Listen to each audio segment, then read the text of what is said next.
Dear Amihan Stories presents The Professor's Unknown Twins, written by Ate Samuha 21.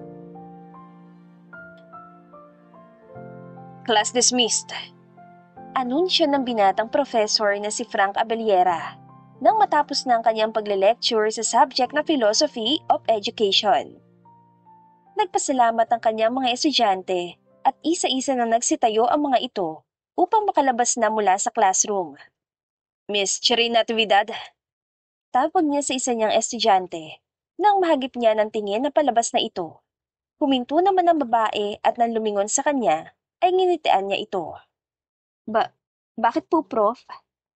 Nauutal na tanong nito at luminga-linga muna kung may taong paparating sa hallway. Umupo muna siya sa edge ng table niya at mariin na tinitigan ng dalaga. Napansin niya rin na kumikislap ang ibabaw ng ilong nito dahil sa namumuong pawis. Wipe your nose first. Marahan na utos niya. Nakita ni Frank na humugot ng panyo ang babae mula sa bulsa at mabilis na pinunasan ng buong mukha, maging ang leeg nito. Tila bumagal naman ang takbo ng oras, kung kaya't naging mabagal din ang bawat galaw nito sa kanyang paningin. Napalunok na lamang siya. Don't do that again kapag dalawa lang tayo sa classroom. Mariin na si Tanya rito. Kumunot naman ang noon nito dahil mukhang hindi siya naiintindihan. Bakit niyo po ako tinawag, Prof? Tanong na lamang nito sa kanya. Alam niya na kinakabahan na ito dahil tinawag niya ito nang wala namang dahilan. You forgot something. Pahayag niya. Itinuro niya ang libro sa upuan nito, hiniram lang sa library. Salamat po. Wika nito at saka kinuha ang libro. Tumayo si Frank sa kanilapitan ng dalaga. Nagkasalubong sila, pero umiwas ito sa kanya kaya inilapit muna niya ang bibig sa tenga nito saka bumulong. You forget to greet me on my special day, love. May lambing na sabi niya rito. Umatras ang babae. Walang salitang namutawi sa bibig nito saka patakbong tinungo ang pinto. Nang tuluyan nitong makalabas ay mahina siyang napahalakhak. Malapit na, konting tiis na lang. Bulong niya sa kanyang sarili. Isang baguhang professor sa university na yon si Frank.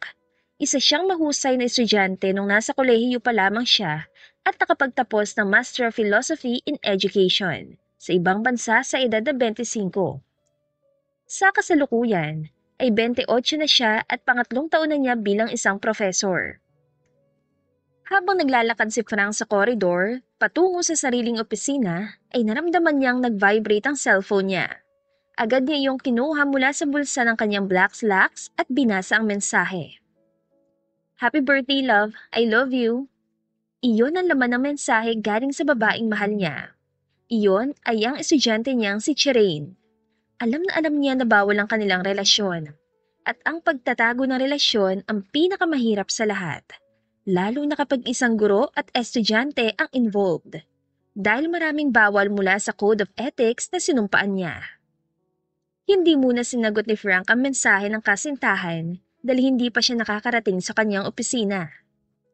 Pagkapasok niya roon ay mabilis niyang inilak ang pinto upang meron siyang privacy. Sa kanya tinawagan ang numero ni Chirain. Hello? Rinig niya sagot ng babae sa kabilang linya. Happy birthday, love!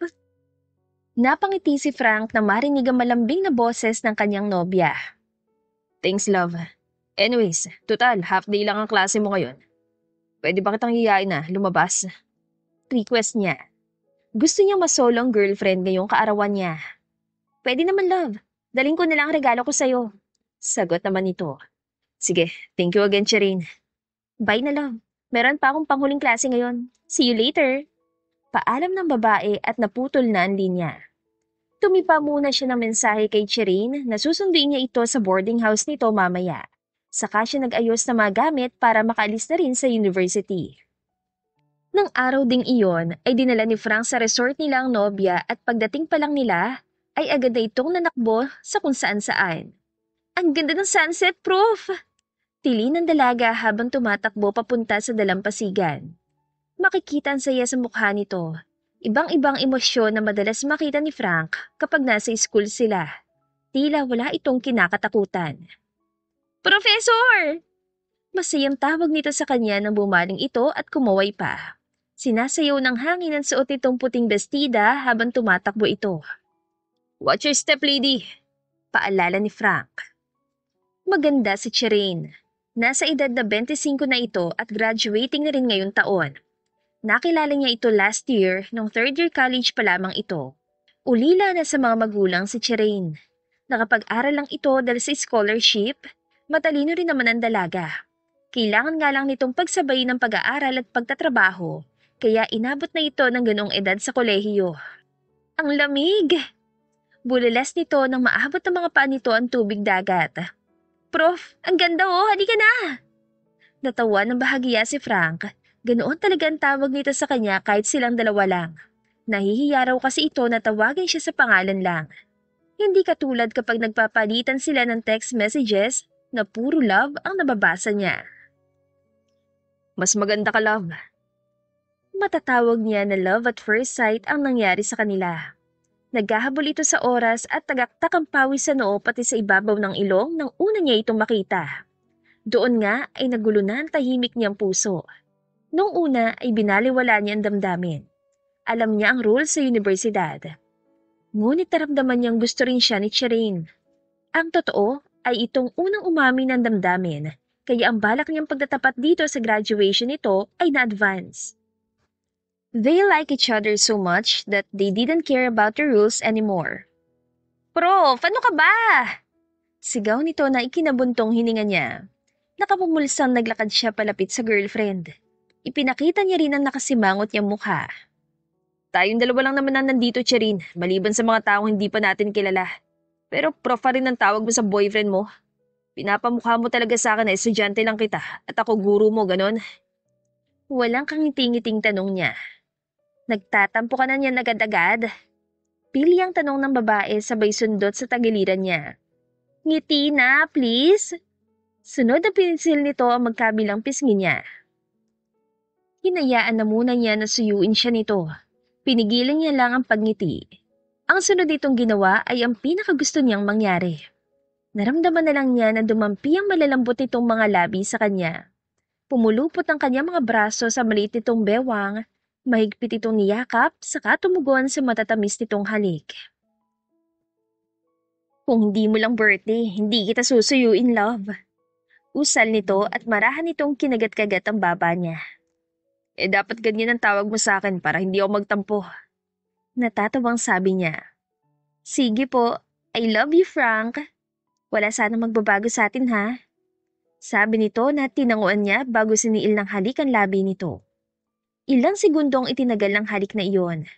Nang maghiwalay yung mga labi nila ay kapwa sila naghahabol ng hininga habang magkadikit pa rin ang kanilang mga noo. Halika na, mag-picture taking na tayo, love. Mamaya nang halik-halik na yan. Pahayag nito sa kanya.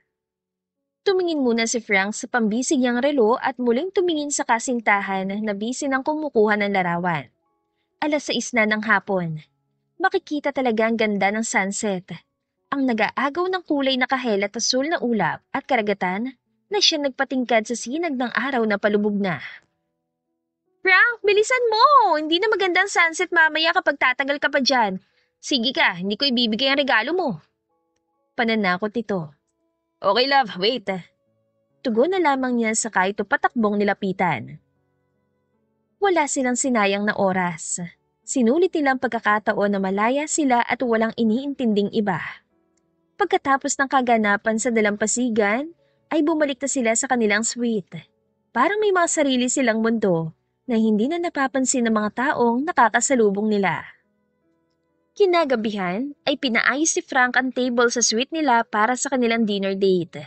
Hindi na sila lumabas dahil gusto nilang mag-solo dahil bihira lang yung mangyari. Happy birthday again, love! Cheers! Bati sa kanya ni Chirine, itinaas nito ang hawak na wine glass. Thank you, Chirine. Wait! Sabi nito at dahan-dahan na tumayo. Saan ka punta, love? Nagtatakang tanong niya. Kukunin ko lang yung gift ko, Prof. Tugon ng dalaga. Hayan ka na naman, Chirine. Prof na naman ang tawag mo sa akin. Napasimangot pa si Frank habang hinahabol ng tingin ng babae na pumasok sa kanilang silid. Nang makabalik ito ay may dala ng paper bag. Gift ko, love. Sana magustuhan mo to. Matamis na napangiti si Frank. Galing sa ito, Chirin. Talaga magugustuhan ko. Pinag-ipunan ko din yan. Marahan na kinurot niya ang matangos itong ilong, may namumuuna namang pawis. Palaging pinagpapawisan ng ilong mo, love. Selosa raw ang mga ganyan. Sabi niya kaya ngumuso ito. Biro lang. Wala ka naman dapat ikaselos. 1,000,000% sayon yung professor na to. Sus, Professor Frank Cabellera. Saka ka na magsalita ng ganyan kapag malaya na tayong dalawa sa mata ng mga professor at estudyante sa university. At malamang, graduate na ako noon. Anitong may kasamang irap at maarating hinawi pa nito ang buhok sa balikat. Last year mo na rin naman sa college. Malapit na, Chirin. Nakangiting usal niya. Malapit na nating ipagsigawan ang relasyon natin. Oo na po, dali na love, buksan mo na yan. Utos ni Chirin sa kanya. Binuksan na nga niya ang regalo nito. Namangha siya na makita ang isang branded na black shoes. Umupo siya sa pang-isang upuan saka mabilis na isinukat ang sapatos. Sakto lang sa paa niya at hindi mabigat. Nilakad-lakad pa niya mga iyon. Tinignan niyang nobya. Ang mahal nitong brand na to, love. Basta para sa'yo, pag-iipunan ko. Napauti lang ng ilang buwan. Alam mo namang kahit tigpipisong candy, okay na ako basta galing sa'yo. Love, wala nang tigpipisong candy. 3-5 na sa tindahan. Napahalakhak siya. Pilosopo. Hinatak niya ang kaliwang palapulsuhan ni Shireen, dahilan upang mapaupo ito sa kandungan niya bago niya ito niyakap na mahigpit. Sa susunod, ikaw nang bibili ng mga gamit ko. Magiging Mrs. Shireen Abellera ka na. Malambing na sabi niya rito. Totoo ang mga pangungusap na lumabas sa bibig niya. Hinihintay niya lang na makapagtapos ito sa kolehiyo. Gusto niya si Shireen na ang una't huling babaeng mamahalin niya. Iharap sa harapan ng Panginoon at sa mata ng mga tao. Promise yan, Frank? I promise. Seryosong saad niya na itinaas pa ang kanang kamay tanda ng panunumpa.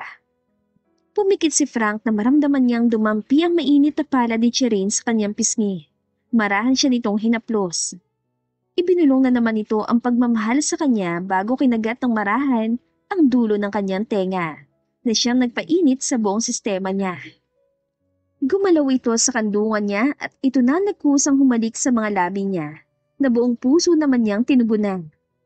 Nang gabing yun ay naging mainit ang tagpo sa pagitan nila. Naalimpungatan si Frank na marinig niyang tumutunog ang cellphone niya kinabukasan. Bumangon siya upang kunin yon sa ibabaw ng drawer. Ang kanyang ama na si Mateo ang tumatawag. Kasalukuyan itong presidente ng university na pinagtuturuan niya.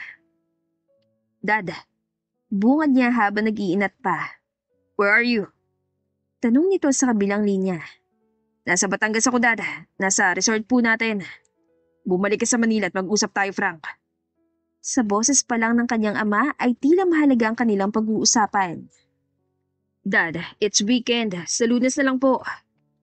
Pakiusap niya. Umuwi ka, ASAP. By the way, happy birthday, Frank. Iyon ang huling narinig niya sa kanyang ama.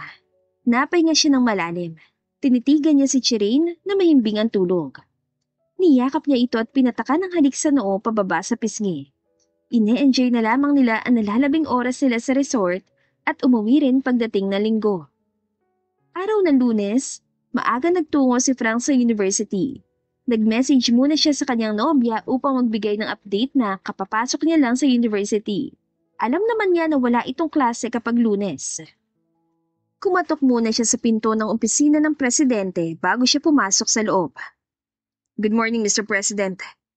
Magalang na bati ni Frank sa lalaking nakatalikod, habang nakapamulsang nakatanaw ito sa glass window ng kanyang opisina. Have a seat, Professor Abellera. Malamig na utos nito sa kanya. Huminga siya ng malalim bago maingat ay sinara ang pinto. Walang maririnig sa loob ng silid na yon, kundi ang mga yabag lang ng sapatos ng presidente patungo sa table nito.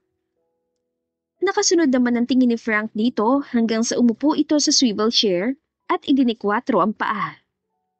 Mr. President, hindi na niya naituloy ang sasabihin ng muling magsalita ang lalaking mas makapangyarihan kesa sa kanya.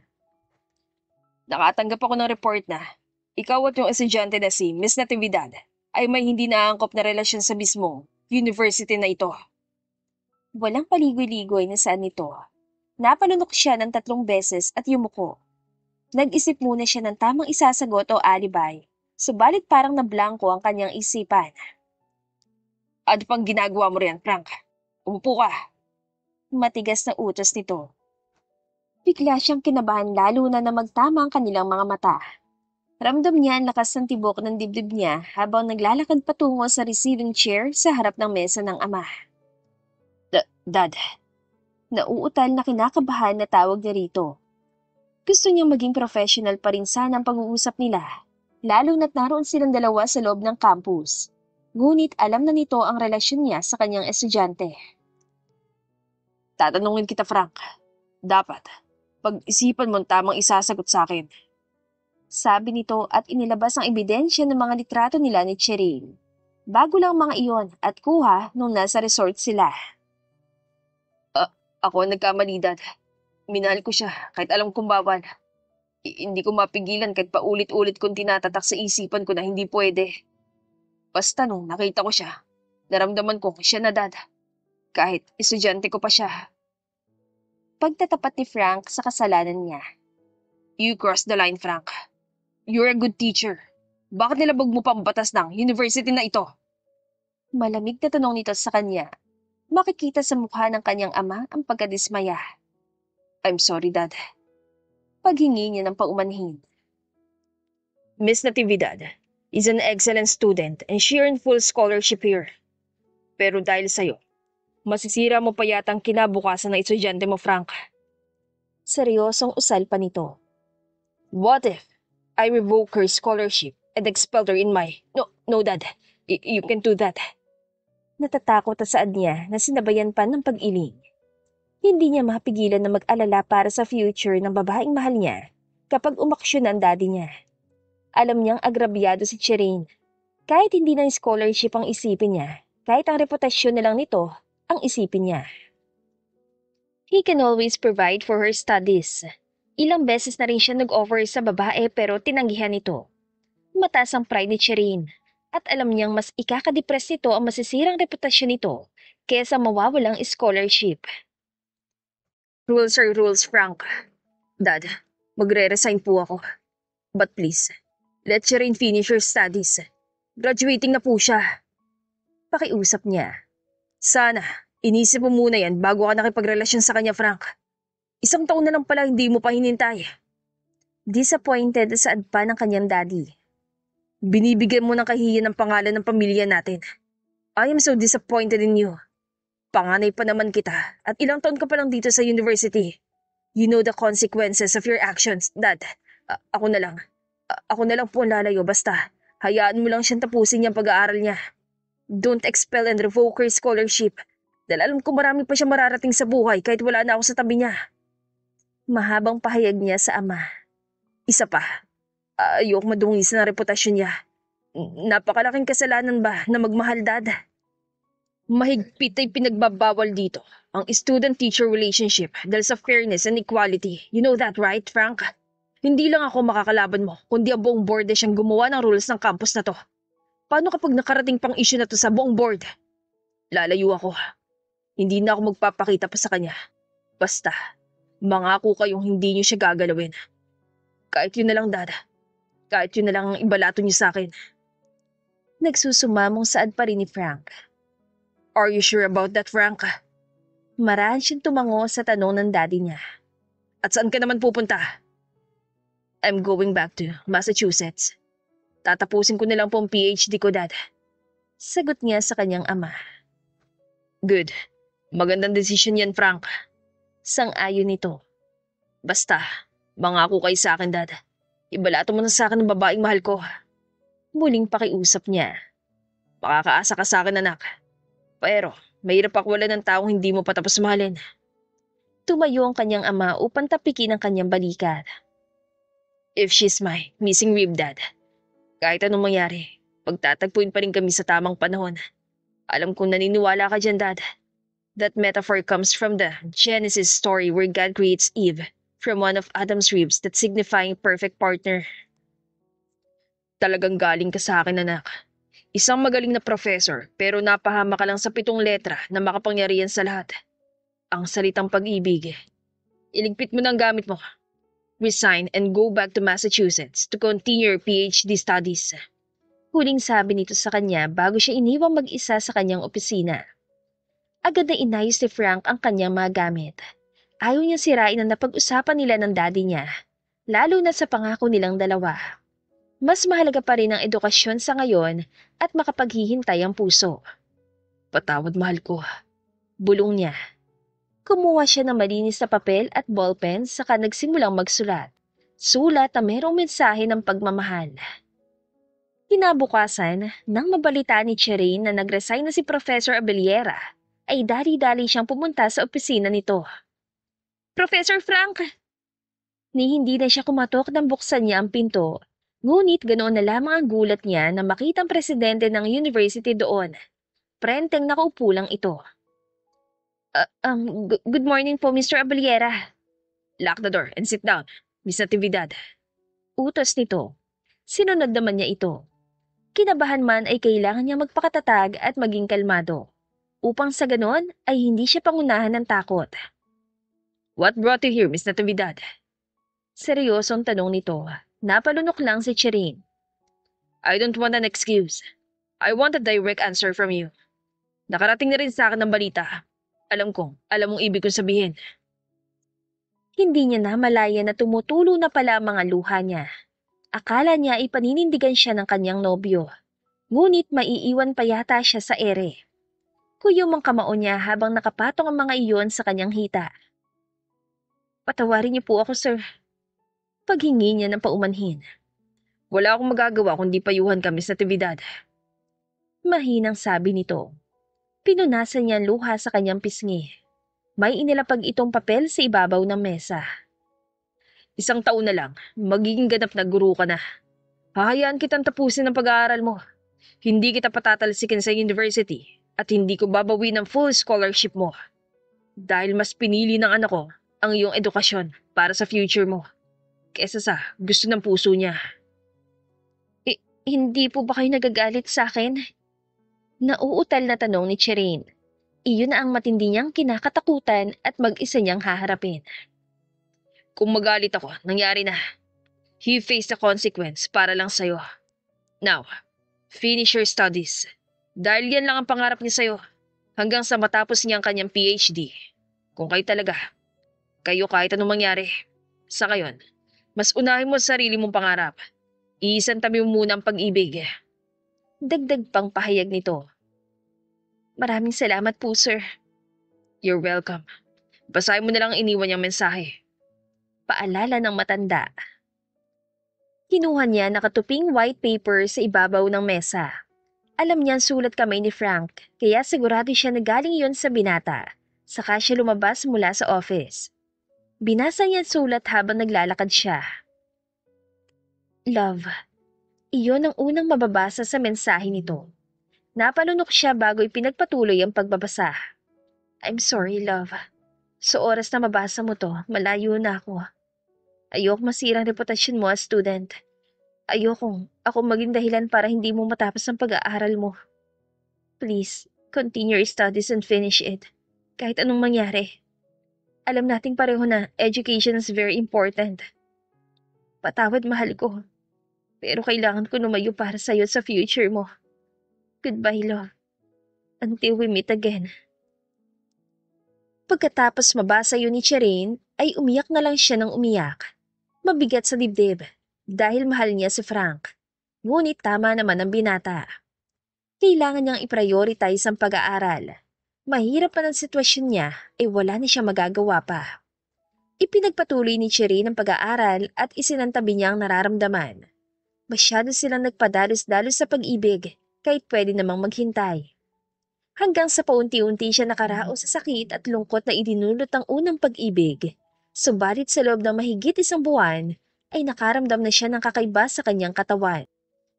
Posibleng buntis ako. Mahinang saad niya sa sarili nang matapos siya maduwal. Hindi naman siya tanga, at aware siya lalo na't meron nangyari sa kanila ng kanyang nobyo bago siya nito iniwan. Napatunayan niyang nagdadalang tao siya nang sinubukan niyang pregnancy test. Ngunit hindi na yun naging hadlang pa para sa ipagpatuloy ang kanyang huling taon sa university, hanggang sa makagraduate siya. Umuwi na muna siya sa probinsya nila sa Visayas at doon muling nagsikap. May kamag-anak pa naman siya doon. Hindi na nga namalaya ni Chirine na 6 na taon na ang lumipas. Ngayon ay isa na siyang ganap na guro. Mag-iisang taon pa lang siya sa eskwelahan dahil kalilipat lang nila sa Manila mula sa Visayas. Franco, anak! Bantayan mong kapatid mo dun sa reaper shop ni Mang Inteng, ha?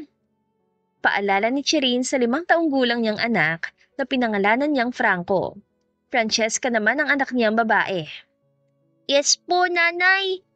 Magalang na tugon nito. Kasalukuyan niya itong binibihisan bago ligo din. Francesca, kapag nag-behave ka, anak, meron akong pasalubong na mikmik sa kakasava cake.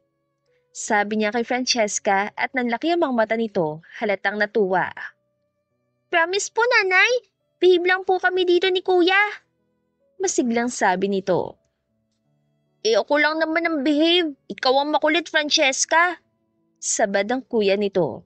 Tinawanan lang niya ang kakulitan ng kakambal. Basta, doon na muna kayo. Ikaw, Franco. Huwag mong galawin ang mga sapatos doon at tinatahi ni Mang Inteng, okay, anak? Paalala ni Chirine. Ang anak ni Mang Inteng ang talagang nagbabantay sa mga anak niya kapag wala siya. Kaya lang ay may emergency raw sa probinsya, kaya si Mang Inteng muna ang tumitingin sa kambal habang wala siya. Opo, Nay! Tugon naman nito. Pareho niyang hinalikan sa pisngi ang dalawa bago sila umalis ng bahay. Ihahatid na muna niya ang kanyang mga bulinggit sa reaper shop, pagkatapos ay diretso na siya sa kanyang trabaho. Nakapangulumbaba ang kapatid ni Franco habang nakaupo sa tabi niya. Siya naman ay merong inaayos na sapatos. Pagkatapos lagyan ng pandikit ay nilinisan pa niya ang black shoes para magmukhang bago at kumikinang na dahil sa ginamit na shoe polish. Francesca! Tawag ni Franco sa kanyang kakambal, pero hindi ito sumagot. Hininto niyang ginagawa at tumingin sa kapatid na malayo ang tingin at tanging ang lollipop lang sa bunganga nito ang gumagalaw. Mamalasin tayo sa itsura mo, Cheska! Sumimangot ito sa kanya at nagsimulang kagat-kagatin ng lollipop nito na parang pasa na mundo. Nagibit-balikat na lang si Franco at ipinagpatuloy ang ginagawa para matapos na siya. Huwag kang sumimangot, Francesca, nilalayo mo ang grasya eh. Sita niya sa kakambal. Kuya, wala naman kasi tayong customer, isa lang eh. Walang pasensyang reklamo nito at itinaas pang isang daliri. Kulang pa yan sa pambili ko ng mikmik. Hay, sabi na lang niya sa kanapahawak sa kanyang batok. Mukhang may stress siya sa kakambal niya ngayon. Paano tayo magkakaroon ng customer niyan kung ganyan ang itsura mo? Seryosong tanong ni Franco. Inalis niya ang kamay nitong nangalumbaba. Kuya naman eh. Hiyaw nito at saka itinapon ang lollipop. Mamalasin tayo niyan, Cheska. Titignan ka pa lang ng mga customer, matatakot na silang lumapit sa'yo. Hindi ganyan ang tinuturong asal ni nanay. Pangaral ni Franco sa kanyang kapatid. Sorry po. Anas nito ng matauhan. It's okay. Mabilis niyang tugon at ginulo ang buhok nito. Ngumuso lang ang kanyang kapatid sa kanya ipinagpatuloy ang ginagawa para matapos na. Kuya? Pangungulit ni Francesca sa kanya. Tugon niya nang hindi ito nililingon. Alam niyang wala ito sa mood. Pahingi ako ng pambili ng mikmik, please. Parang naglalaway ng dila ako sa mikmik, kuya. Kaya naitapon ko yung lollipop ko. Pagdadahilan nito. Muli siyang napahinto, lalo na nang maglahat ito sa palad niya. Walang nagawa si Franco kundi kumuha ng 5 piso sa waist bag niya na regalo sa kanya ng kanilang ina nung nakaraang birthday nila. Ang cute mo talaga riyan sa bag mo, kuya. Puri ng kakambal niya. Binobola mo lang ako, Cheska. Anya saka ibinigay ang 5 piso kay Francesca. Kuya, sala. Wala ka pang ginagawa pero gumagastos ka na. Hindi tayo makakatulong kay nanay niyan. Sabad niya sa pangungusap sana ng kapatid. Magbibigay ka na nga kuya, marami pang pabaon na salita. Hindi na tuloy ako nakapagpasalamat kasi pinutol mo ng pangungusap ko. Saka malalagot ka kay nanay, ayaw niyang gumagawa ka niyan. Makulit ka rin po. Nakangusong pahayag ng kakambal niya bago tumayo. Iwan ko munang bag pa ko sa'yo kuya ha. Nandyan po yung dede ko. Hindi naman mawawala ang bag mo riyan sa gawi ko, Cheska. Babantayan ko. Sabi niya rito. 5 years old na tayo pero nadede ka pa rin. Ngumiti lang ito sa kanyang tinuran. Babalik ako ha. Bibili lang ako ng mikmi kay Aling Nena. Paalam nito at mabilis na itong tumakbo. Huwag tumakbo, baka madapa ka, Cheska. Habilin niya sa makulit na kapatid. Ay, Captain! Tugon nito at nagsalit pa. Sinundan niya ito ng tingin. Nang makita na roon nga sa tindahan ni Aling Nena ito nagtungo, ay saka siya bumalik sa kanyang ginagawa. Sa edad na 5 taong gulang ay marunong na siyang manahi ng butas ng sapatos pero yung maliit lang naman. Sa kabilang banda ay late ang nagising si Frank sa hotel na tinutuluyan niya. Malapit lang yon sa eskwelahan na pupuntahan niya. Lakad-tagpo ang ginawa niya para sana mabilis niyang marating ang venue ng conference kung saan ay speaker siya. Subalit dahil sa matagal na niyang ginagamit ang sapatos na iniregalo sa kanya ng dating kasintahan ay nasira na. Bumuka iyon at nagmukha ng bibig na nakanganga. Hay! Kumamot pa sa kanyang batok si Frank, tinitigan niya ang kanyang sapatos. Saan ko naman kayo ipapaayos to? Luminga-linga siya sa kanyang paligid nang makakita siya ng signage na may nakalagay na shoe repair shop sa kabilang kanto. Tumawid siya at tinungo ang pwesto na repair shop. Kumunot ang noon niyang nang makitang bata ang gumagawa sa trabaho ng matatanda. Excuse me. Pukaw niya sa atensyon ng bata. Busy ang bulinggit dahil naglilinis ito ng sapatos.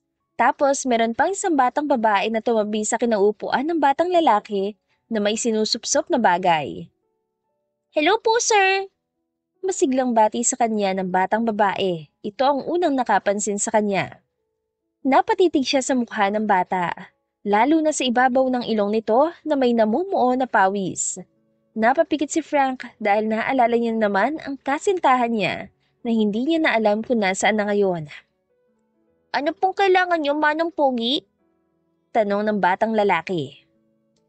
Napabaling siya sa batang nagsalita, pero ganoon pa rin ang nakikita niya. Magkamukha ang dalawa. Alam niyang kambal ang mga ito at kapwa pang pinagpapawisan ng ibabaw ng mga ilong. Oh God! Aniya sa isip. Bakit nakikita ko sa kanila si Chirin? Ano pong may paglilingkod namin sa inyo, sir? Muling tanong ng batang lalaki. Hindi tuloy alam ni Frank ang sasabihin. Lumilitaw sa balintataw niya ang batang versyon ng dati niyang kasintahan. Opo? Inosenteng sabi naman ng batang babae. Vowel po yun, sir. Hay, hindi ka po marunong. Kinuha nito ang dede mula sa backpack at agad iyong dinala sa kanyang bibig. Nagsalubong na ang kilay ni Frank. Parang hindi nakasibagi sa batang babae ang dumede sa bote. Malaki ka na po kaya alam kong alam mo na yon. Gusto niyo po ba ng mikmik? Iniabot nito ang kanyang kamay. O baka gusto niyo po itong gatas ko. Sabi po ni nanay ko kapag mag-milk po ay tatalino po kami. Katulad po ng tatay namin. Gusto niyo po ba? No thanks, kiddo. Naiiling na tanggi ni Frank. Ayaw niyo pa rin? Seryosong tanong nito at ibinalik na ang bote sa kanyang bibig. Pagpatalino po ito para mabigkas niyo po yung gusto niyo sabihin, sir. Gatas po ito, masarap po. Parang A-E-I-O-U lang, hindi mo pa alam. Pang-asar nito sa kanya. Hindi man niya lubos na maintindihan ang pinagsasasabi nito dahil kagat-kagat ang chipon ay parang nagagets na rin niya. Bully ka bata, sabi niya na sinabayan pa ng pagtawa. Gusto man niyang mapikon sa inaasal ng bulinggit ay hindi niya magawa dahil natutuwa siya sa ilong nitong pinagpapawisan. Where's your manners? Ay, English? Nakasimangot naman na tugon nito at pinaiputan pa siya ng mata. Francesca, your behavior! Narinig niyang sita ng batang lalaki sa kapatid nito. Napansin naman ni Frank na ibang ugali ng batang lalaki, na parang mature na itong mag-isip. Hindi kasi siya marunong mag-a-e-i-o-u, kuya. Kaya tinulungan ko lang tapos English pala ang salita niya. Sagot nito sa kapatid. Tama naman ako, milk naman tong mikmik eh. Ibinigay nito sa kapatid ang isang sachet ng mikmik at meron pa yung straw na maliit. Hay, Cheska, isusumbong na talaga kita kay nanay. Anong batang lalaki sa kasya nito binalingan. Manong Pogi, pasensya ka na po sa kapatid ko. Ano po may paglilingkod namin sa'yo? Magalang na tanong nito sa kanya. Ipapaayos ko lang sana tong sapatos ko. Sagot niya. Hinubad niya ang sapatos saka iniabot sa batang lalaki. Are you sure na? Kaya mo tong ayusin? Oo naman po. Chicken lang po yan sa akin. Buong kumpiyansang saan nito, saka sinimulang pagdikitin ang nahiwalay na talampakan ng sapatos. Luma naman po yan sapatos niyo, sir. Bili ka na lang po ng bago. Yan tuloy, nag-smile na siya. Singit na naman ng batang babae na humahagikik pa. Napabuntong hininga si Frank. Ang pasensya niya ay malapit nang maubos, lalo na kapag ang sapatos niyang involved. Francesca! Sita ng batang lalaki sa kapatid. Ay, sorry po Kuya Franco. Totoo naman po na luma na po. Sagot nito. O, tignan mo, hindi na maganda. Bumaling si Frank sa batang babae, nakagat-kagat pa rin ang tsipon sa bibig. Hindi siya nakapagtimpi. Magaan niyang hinawakan ang matambok nitong braso at saka ito itinayo. Nagulat ang bata. Naningkit ang mga mata nito at inambahan siya ng suntok. Hey, listen. Mahinang sabi niya rito. Nagpumiglas pa ito at na makita niyang pamumula ng mukha nito, ay binitawan din niya agad. Tumabi ito ng upo sa kanyang kapatid.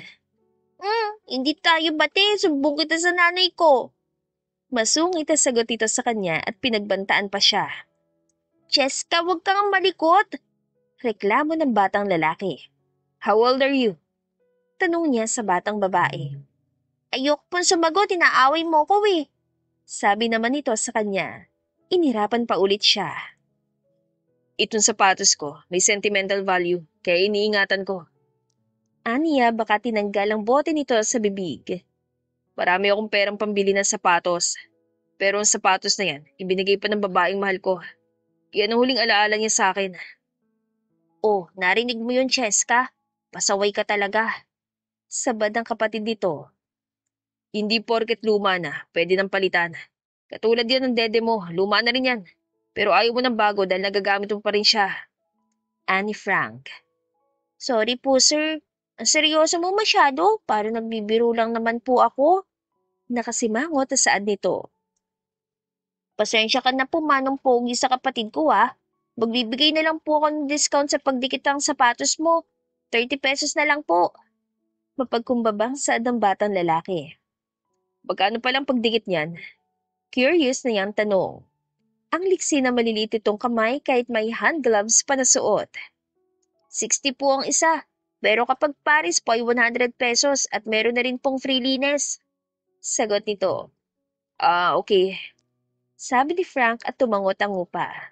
Tumayo siya saka hinugot ang wallet sa bulsa ng pantalon bago kumuha ng 500 pesos at ibinigay sa batang lalaki. Keep the change. Lumaki ang mga mata ng dalawa na makita ang 500 pesos na inabot niya. Wow, yellow! Sabi ng batang babae na tumatalon-talon pa. Pwede na kaming makabay ng maraming gatas! Ito pa ang unang kumuha ng kanyang bayad. Francesca! Sita ng kakambal nito.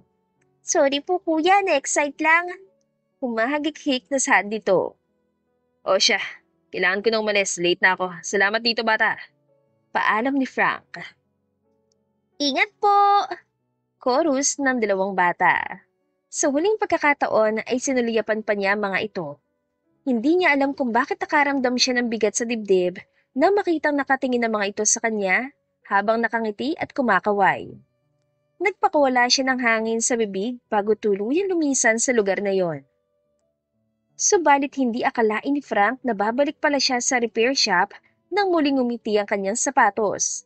Ika nga ng batang si Francesca. Samantala ay kauwi pa lang ni Chiring mula sa paaralang pinagtuturuan niya. Dumiretso siya sa repair shop kung saan niya iniiwan ng mga anak. Sigurado ka ba na magaling ka rito? Bakit ngumiti ulit ang sapatos ko ha, Franco? Naulinigan niyang tanong ng isang lalaki. Narinig niya rin ang pagbungis-ngis ng anak niyang si Francesca. Bumagal ang paglalakad ni Chirin nang mahagip ng paningin niya ang isang lalaking nakatayo. Nasa harapan nito ang dalawa niyang anak. Si Franco ay kakamot-kamot sa batok. Sinunod ko naman po yung turo sa akin ng Mang Inting, mali pa rin po ako. Malungkot na saad ng anak niyang lalaki. Doon na siya lumapit dahil sinubukan na naman ng anak niya na manahin ng sapatos. Nasaan si Mang Inteng at ikaw na naman ang gumagawa niyan, Franco? Hindi ba't sinabi ko na sa'yo na bawal kang gumawa niyan? Nag-usap na tayo kanina, di ba anak? Sabad niya sa usapan ng mga ito. Nanay! Tawag sa kanya ng anak niyang babae. Patakbong lumapit ito sa kanya. Yumakap agad sa kanyang bewang si Cheska. Tinitigan pa ni Chirin si Franco. Sorry po, Nay. Masakit po kasi ang tiyan ni Mang Inteng kaya pinagpahinga ko muna. Saka po naglinis lang naman ako ng mga sapatos. Paliwanag ng panganay niya.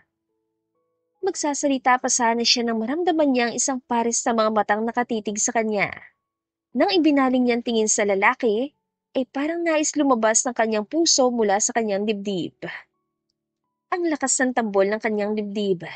Mariin at seryosong nakatingin sa kanya ang lalaking matagal na niyang hindi nakita. Frank, sambit niya sa pangalan ng dati niyang boyfriend. Humakbang ito palapit sa kanya. Hanggang ngayon ay ramdam pa rin niya ang pamilyar na tibok ng puso niya sa tuwing nasa malapit ito. Chirin. Bigkas din ito sa pangalan niya. Halatang nagulat din ito na makita siya. Ngunit nandoon ang relief at tila masaya rin na muling nagtagpo ang kanilang landas. Anong ginagawa mo rito? Tanong niya. Pinigilan na huwag pumiyok ang boses. Inamin niyang namiss niya ito. 6 na taon na rin namang hindi niya ito nakita. Nasira ang sapatos ko kaninang umaga. Nakita ko malita repair shop na to. Yung batang si... Hindi magawang tapusin ang binatang pangungusap nito. Napatingin pa sa mga anak niya at ilang beses itong napalunok. Tinignan ni Chirin ang sapatos nitong nasira. Napakagat siya sa labi niya dahil alam niyang regalo pa niya iyon noon dito.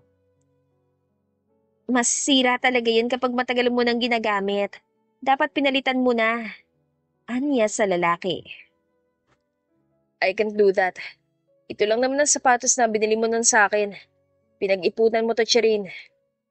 Napangiti siya dahil pinapahalagan pa rin ng lalaki ang kanyang regalo. Hindi naman porket papalitan ay wala ng halaga, Frank. Kapag luma na, pinagpapahinga na rin dapat. Makahulugan sa ni Chirin. May kumalabit naman sa kanya. Nagbaba siya ng tingin at nagtama ang kanilang paningin ni Francesca. Nanay, kilala niyo po si Sir? Lumapit na rin sa kanya si Franco at tumitig din sa lalaki. Tignan mo nga naman ang tadhana.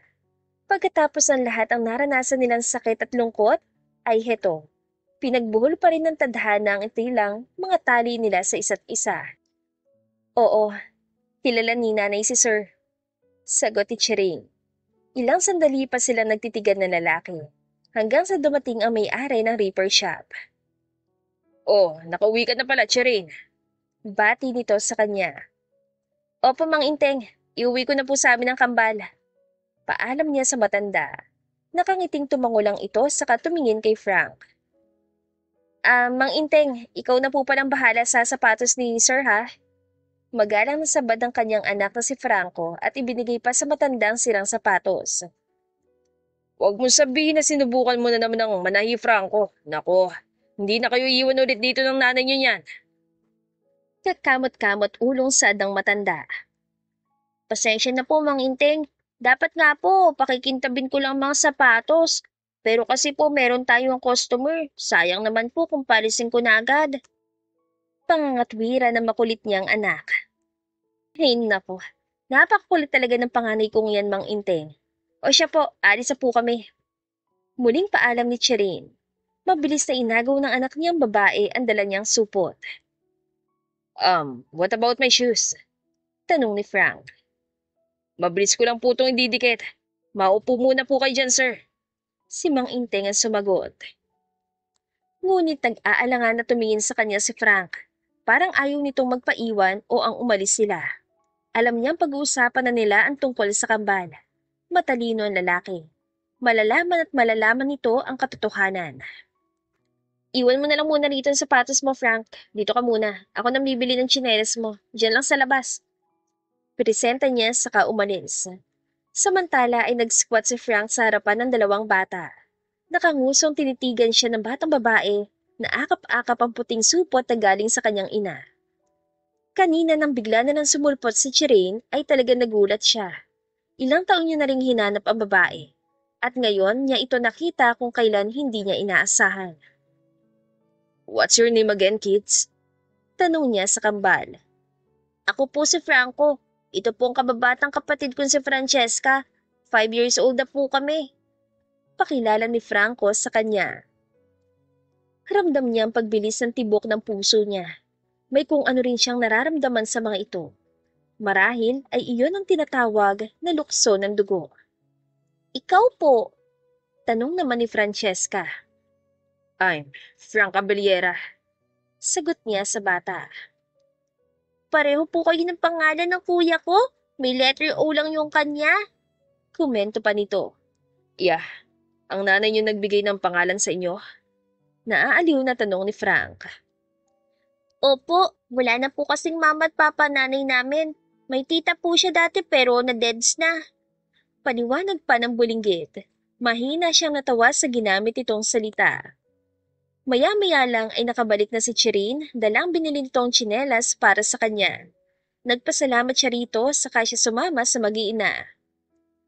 "Kalilipat lang namin dito last year. Galing kami sa probinsya, dun sa Visayas. Nang namatay ang tita ko, napagpasyahan ko na rin ang bumalik sa Manila at ipagpatuloy ang pagtuturo ko rito." Kuwento ni Chirine, habang binubuksan nito ang kanilang pinto. Sinenyasan nito ang dalawang bata na maunang pumasok. "Pasok ka na, Frank. Sa loob na lang tayo mag-usap." Maliit lang ang inuupahan nitong apartment. Kaunti lang ang mga gamit, pero malinis pa rin sa loob.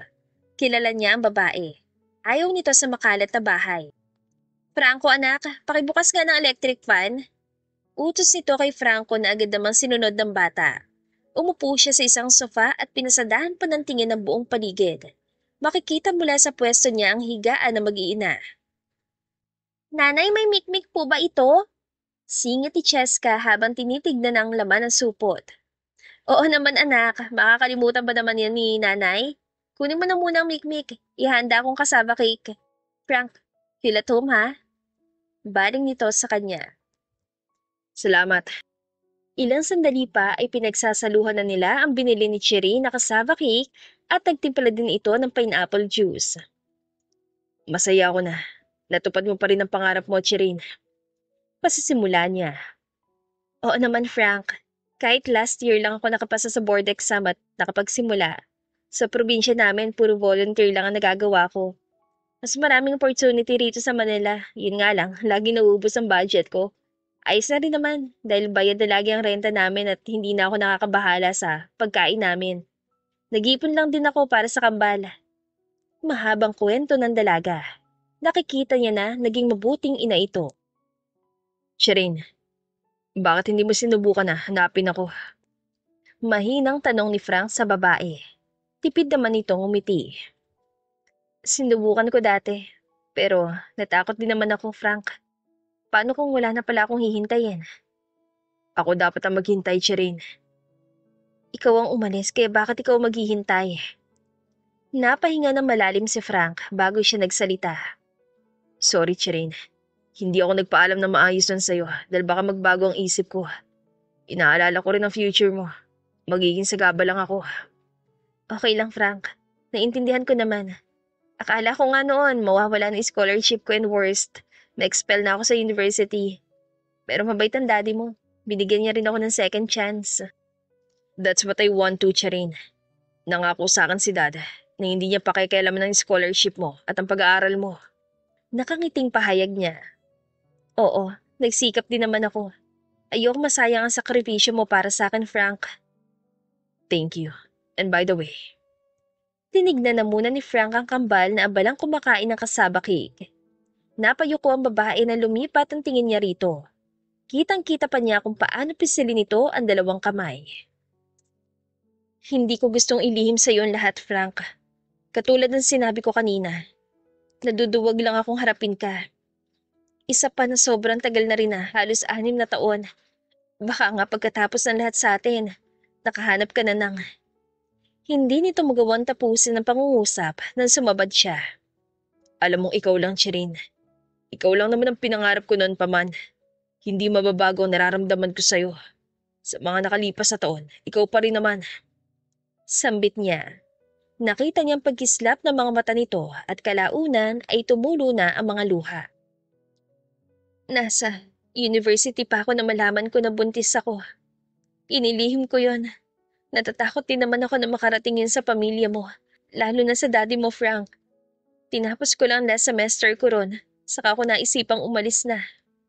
Chirin. Lumipat siya sa tabi ng babae at ginanap niya ang mga kamay nito.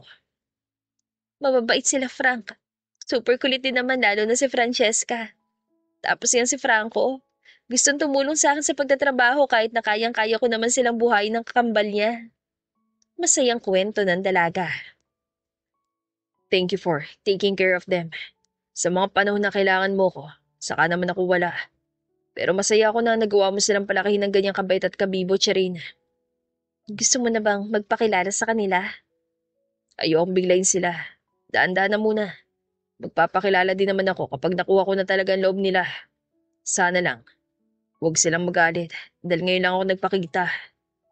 Nababahalang wika ni Frank. Huwag kang mag-alala.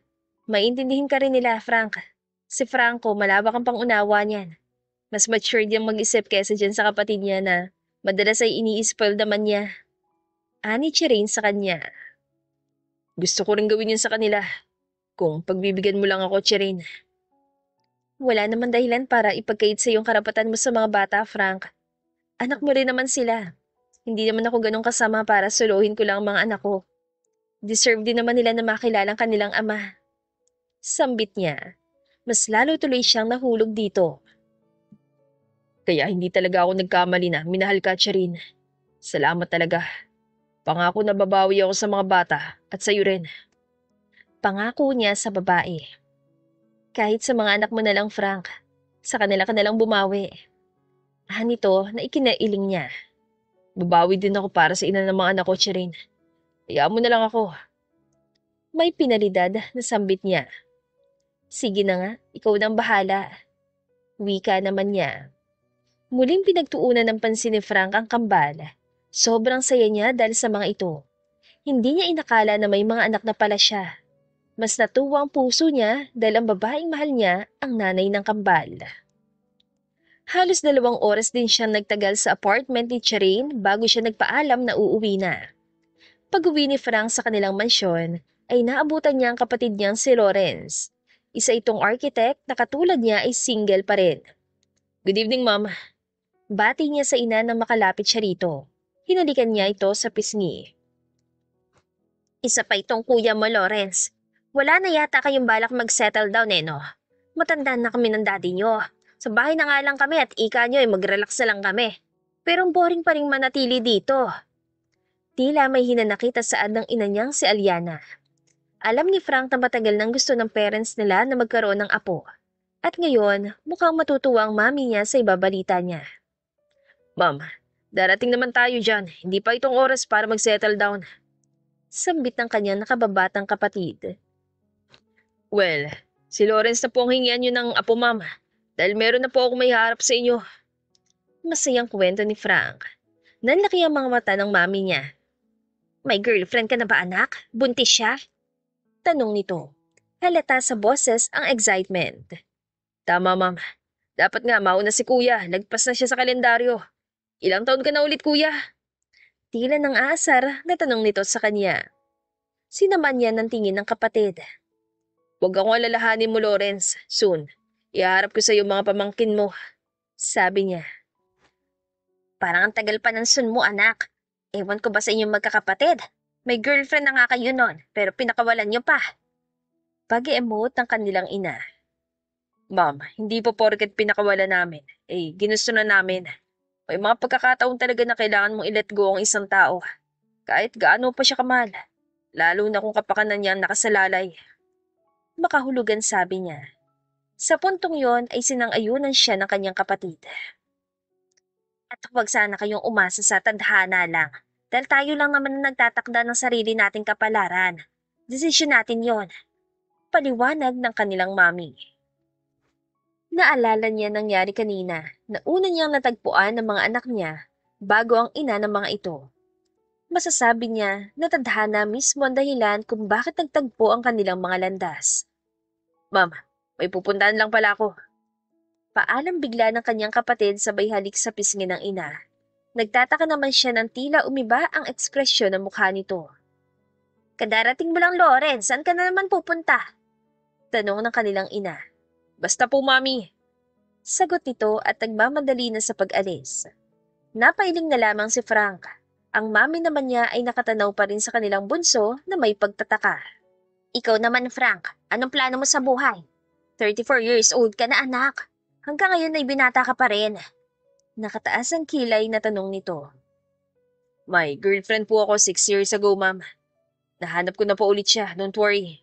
Kapag maayos na lahat, dadaling ko siya rito. Nakangiting pahayag niya sa ina, para naman mabigyan niya ito ng assurance na hindi siya magiging matandang binata. Pero parang willing naman siya na maging ganoon kung hindi niya lang nakita ulit si Chirin. Isang babae lang naman na nakikita niya na makakasama niya habang buhay. Satisfied naman sa kanyang sagot ang ina kung kaya't hindi na siya nito kinulit pa.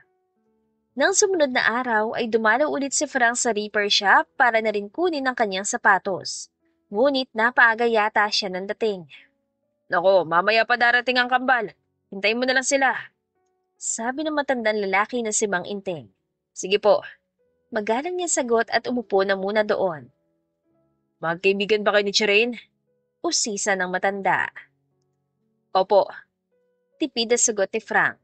Hindi naman siya nainip dahil may kausap naman siya. Mahigit 1 oras pang hinintay niya saka dumating ang mag-iina. Agad siyang napangiti dahil buo na agad ang araw niya, makita lang ang mga ito. Frank? Aga mo naman yata nagpunta at bakit dito ka sa repair shop ni Mang Inteng naghintay? Dapat dumiretso ka na sa apartment namin. Tila nag-aalalang saad ni Chirin. Nakasuot na ito ng uniform pangguro at alam niya ang mga senior high school ang tinuturuan nito. Next time, dediretso na ako sa apartment niyo, Chirin. Inabot ni Frank ang dala niyang paper bag. Nahiya kasi akong mambulabog ng sobrang aga. Bago siya nagpunta sa repair shop ay bumili siya ng cassava cake at 2 supot ng mikmik. Base na rin sa nakita niya kahapon ay paborito iyon ng kambal. Ano po ito? Ang anak niyang babae ang kumuha ng kanyang dala at sinilip naman iyon ng kakambal nito. Naamoy kong cassava cake, komento ni Franco. Binili ko yan para sa inyo. Anyway, alis ka na ba, Chirin? Iatid na lang kita. Presinta niya. Malapit lang naman dito ang paralan, Frank. Kaya nga pinili ko ang apartment dito. Tanggi ng babae. Sige na, ihatid na kita. At sa kabala ko rin sanang ipasyal ang kambal. Desperadong sabi niya kay Cherry. Tinignan muna nito ang kanilang kambal bago dahan-dahan na tumango. Mamamasyal po tayo, sir? Excited na tanong ni Cheska. Oo, Francesca. Nakapagpaalam na ako sa nanay niyo. Idadaan muna natin siya sa school nila. Sagot niya kay Francesca na ikinatuwa nito. So, let's go? Iyon pa lang ang simula ng pagbawi niya sa pagkukulang niya sa kanyang mag-iina. Mag-usap tayo kapag may free time ka na, Chirin. Pero Frank, wala ka bang klase ngayon? Nababahalang tanong nito na ikinailing niya. Nakalive ako sa university. Marami akong oras, Chirin. Anya rito. Ganoon na nga nangyari. Hinatid na nila si Chirin bago niya ipinasyal ang kanyang mga anak. Tinanong niya ang kambal kung saan ang una nilang pupuntahan. Nag-request ang mga ito na sa amusement park sila pumunta. Hindi na malaya ni Frank na ginabid na sila sa pamamasyal. Nakatulog na agad ang anak niyang babae pagdating nila sa apartment. Samantala ay kinumutan na agad ni Chirin si Francesca nang maihiga na ito ng ama sa kama. Pagod na pagod ang bubuit, pero makikita mo na nag-enjoy naman siya. Wika niya sabay haplos sa matambok nitong pisngi. Lahat yata ng rides ay nasakyan namin. Ikaw, Franco, matulog ka na rin. pansin na lalaki sa isa nilang anak. Nakaupo lang ito at nakasandal sa kanya. Marahan niya rin itong niyakap. Ang dami rin pong laruan na binili niya, nanay. Kaibigan mo lang po ba talaga siya? Inaantok na usisa ng bata. Sasagot pa lang sana si Chirin nang biglang sumigaw ang natutulog niyang anak. Rides pa po tayo, sir! Kapwa sila natawa. Salamat, Frank, ha. Sa tagal namin dito sa Manila, ni minsan hindi ko pa sila naipasyal sa amusement park. Puro ako trabaho. Pero hindi naman ako nakakalimot na may mga anak ko. Mahinaho na saad niya. Chirin, pwede bang magsimula ulit tayo? Bigla ay sabi na lalaki at nagulat siya. I believe na wala ka pa namang boyfriend. At saka hindi rin ako sigurado kung hayaan ba kita na magkaroon nun. Gayong may anak tayo, hindi lang isa, kambal pa. Frank, sambit niya sa pangalan nito. Aminado naman si Chirin na hindi niya rin naman nakalimutan ng lalaki. Hanggang ngayon ay mahal pa rin niya ito. Gusto kong mabuo ang pamilya natin, Chirin. Gusto kong maksama kayo ng mas matagal. Please. Pakiusap nito. Ano pong pamilya, nanay? Singit na boses ni Francesca. Nagulat siya dahil biglang nagising ang kanyang anak. Sino po ulit ang may anak? Segunda ng kakambal nitong si Franco. Parang wala na silang choice kundi sabihin ang totoo. Napahinga na muna siya ng malalim. Hindi ba lagi niyo akong tinatanong kung nasaan ang tatay niyo? Malambing niyang tanong. Opo, nay. Chorus ng dalawa. Totoong, katulad ko rin ang tatay niyo. Isa siyang professor at siya yun. Itinuro ni Chirin si Frank. May ngiti na ito sa labi. Bagamat bakas ang kaba nitong nararamdaman. Siya ang tatay niyo. Siya si Frank Capellera. Sa kanya ko nakuha mga pangalan niyo, anak. Po? Siya po ang tatay namin? Gulat na tanong ng dalawa. Marahan siyang tumango. Sige na, yakapin niyo ng isa't isa dahilan kung bakit nabubuhay kayo sa mundong ito. Nakangiting saad pa niya. Tatay, muntik na mahulog ang kambal ng akmang bababa ang mga ito mula sa kama. Mabuti na lang at mabilis ng lalaki at naalalayan agad sina Franco at Francesca. Dahan-dahan mga anak, hindi mawawala agad si tatay. Anito na sinabayan ng mahinang tawa. Ngunit kalaunan ay may tumulong luha sa pisngi. Ang sayo po nito, kayo po pala ang tatay namin. Sana po hindi ka naaalis, dito ka na lang po sa amin ha. Pakiusap ni Cheska sa ama. Oo anak, hindi naalis si tatay. Isang linggo lang ang lumipas ay napagpasyahan na ni Frank na dalhin silang mag-iina sa mansyon ng mga ito upang makilala na ng mga magulang nito ang kambal. Hindi ko sinabi kina dad at mom na dadalhin ko kayo rito ngayon. Ani Frank, I want to surprise them. Sa katunayan ay kanina pa siyang kinakabahan. Ngunit lagi siyang pinapaalalahanan ng lalaki na magiging maayos din ang lahat. Hindi kaya nabibigla ang parents mo, Frank? Nababahala niyang tanong. Yeah, mabibigla pero surprise to, Chirin. Matagal na nilang gusto magkaroon ng apo, kaya heto na sila Franco at Francesca. Pahayag ng binata na ikinabungis-ngis ang dalawang bata. Siguraduhin mo lang talaga, Frank, ha? Iyon na lang ang nasabi ni Chirin. Nang magtanong si Frank sa isang kasambahay kung nasa ng mami at daddy nito, ay itinuro ang dining room. May dalang bulaklak si Chirin at isang basket ang prutas. Binili niya iyon upang may maibigay siya sa mag-asawang Abellera. Ako na muna magpapakita sa kanila. Wait here, okay? Paalala sa kanya ni Frank. Hinagkan pa siya nito sa pisngi. Tanging pagngiti ang naisagot niya.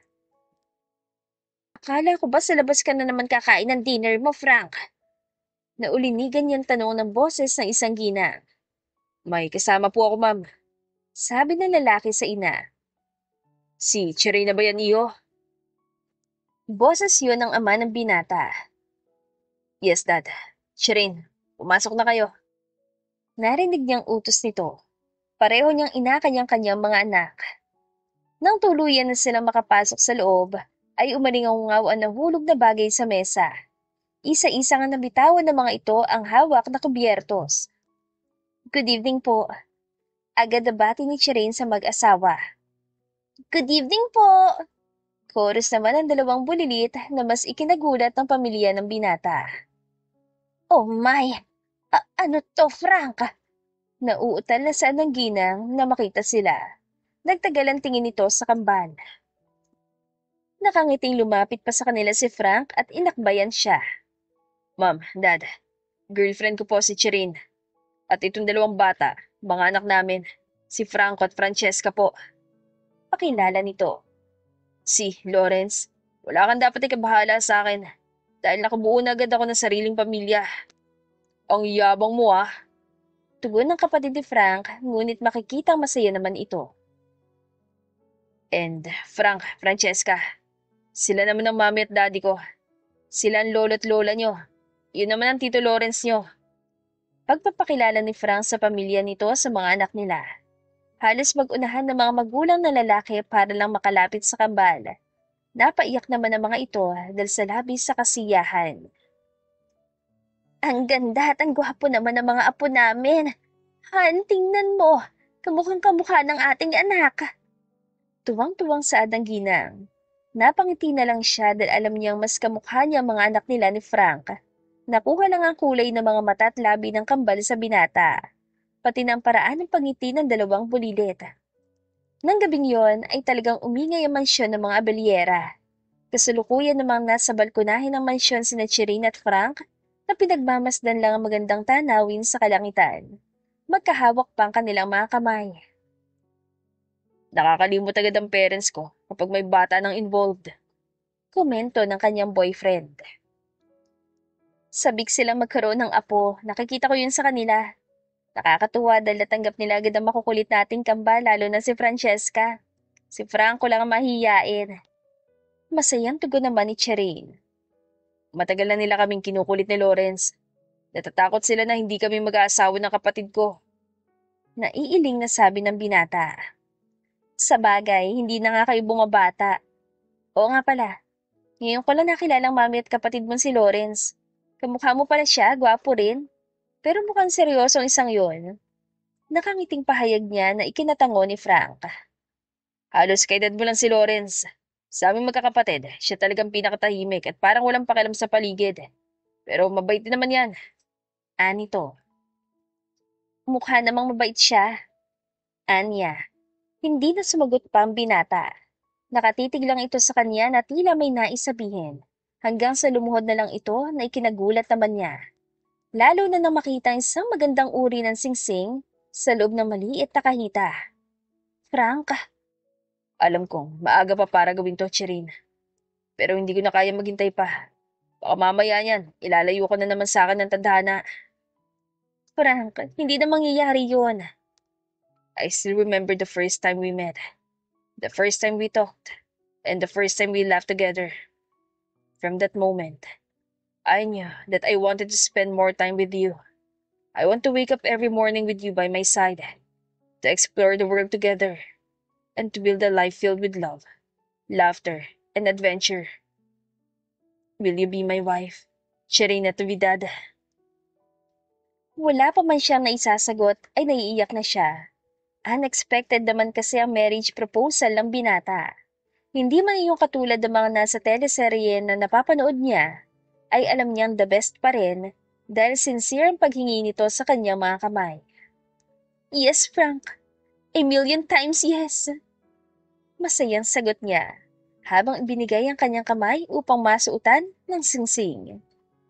Walang pagdadalawang isip na isinuot na iyon sa kanya ni Frank. Nang tumayo ito, ay tinitigan pa siya bago siya hinagkan sa labi. Mahigpit niyang niyakap ang nobyo habang tumutugon sa matamis nitong halik. Hindi nga nagtagal ay naikasal din agad sina Chirine at Frank ayon din sa pareho nilang kagustuhan, higit na ang kanilang mga puso. Tila pareho na silang kontento sa buhay na meron sila, ngunit mas may maganda pa pala ang darating sa kanilang buhay. Nabiyayaan pa sila ng isang anak na lalaki na pinangalanan nilang Francis. Ang cute ng baby brother natin, kuya! Masayang bulala si Francesca. Napangiti si Chiring. Worth it ang lahat ng sakit na dinanas niya sa loob ng 9 na buwan.